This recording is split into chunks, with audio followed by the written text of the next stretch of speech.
Hey guys, how are you? This is my dog Senna, and today I just want to kind of introduce our lesson number one, but I kind of want to go back before we go forward. And so what I mean by that is I have this thing called the power of touch, and I think it's really important, and it's probably super overlooked when it actually comes into tugging behaviors. I think a lot of people just think dogs should be able to tug naturally, or they should just be able to tap into this excessive tug drive, but that's not always necessarily true. So what I mean by the power of touch, you should be able to, one, just be able to touch your dog. Believe it or not, I work with a ton of dogs that don't like to be touched.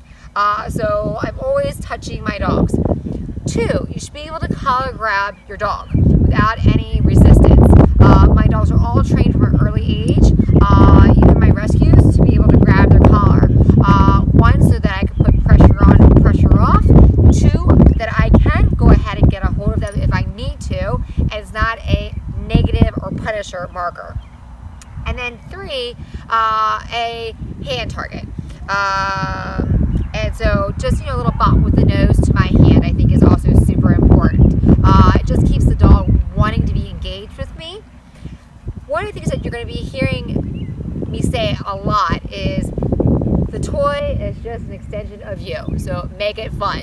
A lot of times I see handlers, they'll throw the toy out there and the dog goes out and grabs it and has a party for one, right? That dog is not engaging with the handler at all.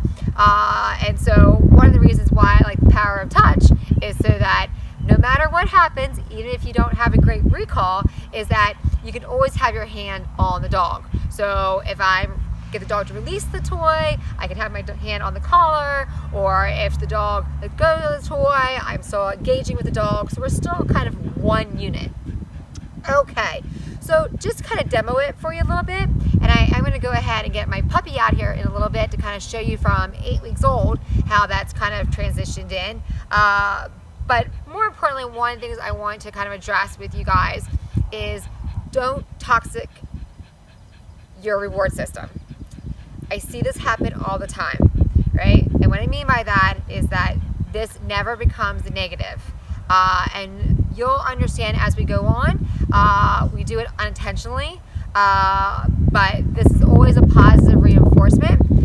This is going to be your reward system, and this is not really an exercise on building prey drive. We'll build that on later on in another lesson. But this is more about relationship, not about whether or not I love my dog or my dog loves me. It's more about our work relationship.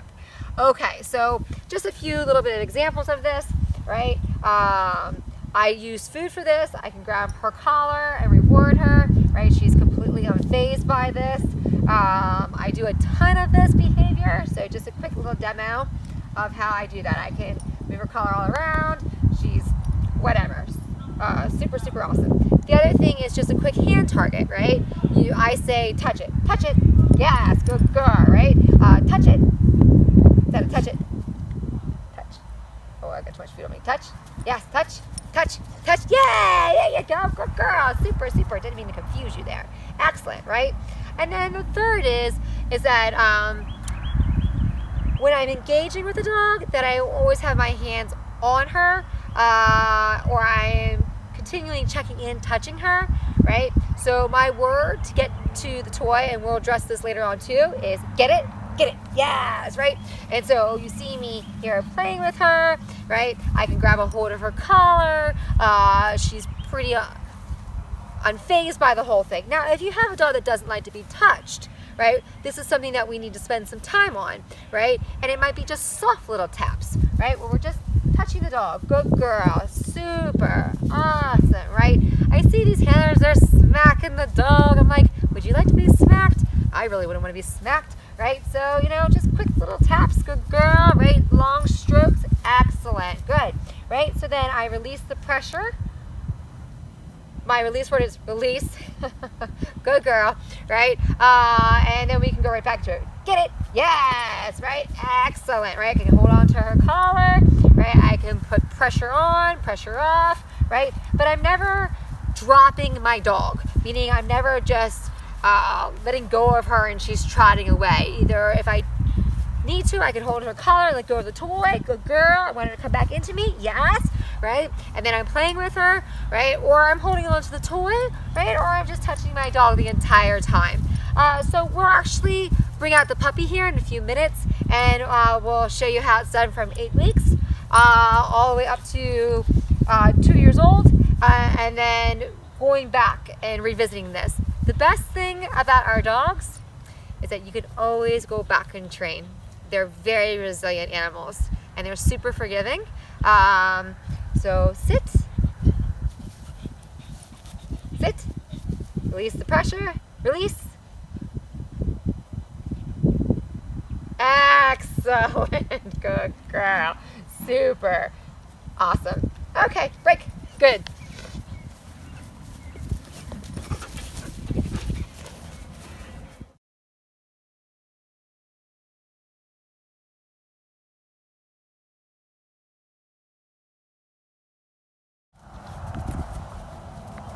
Hey guys, welcome back.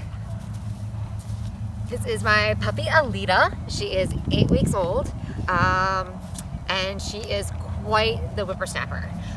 So I wanted to kind of start off a little bit with just kind of how I kind of introduce the power of touch to my young dog. So basically, I have a toy with me. I'm just holding on to it. I'm never going to let her actually have it at this age, because I just want to make sure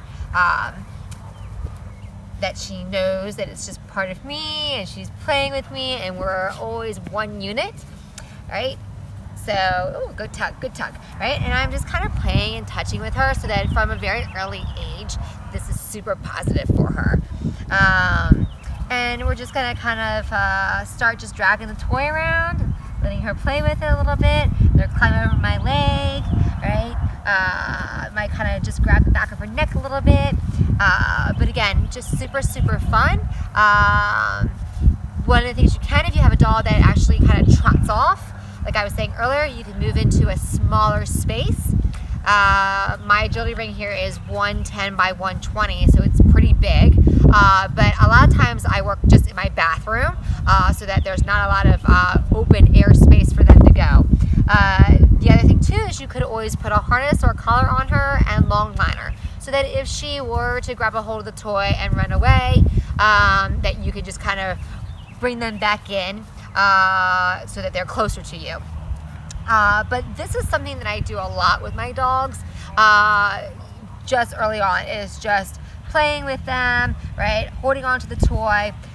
When we get more into actually doing some hardcore tugging, I will let them win. And we'll have kind of, you'll see that kind of engagement with the dog where I let them win the toy and then they come back at me. But right now at this early stage,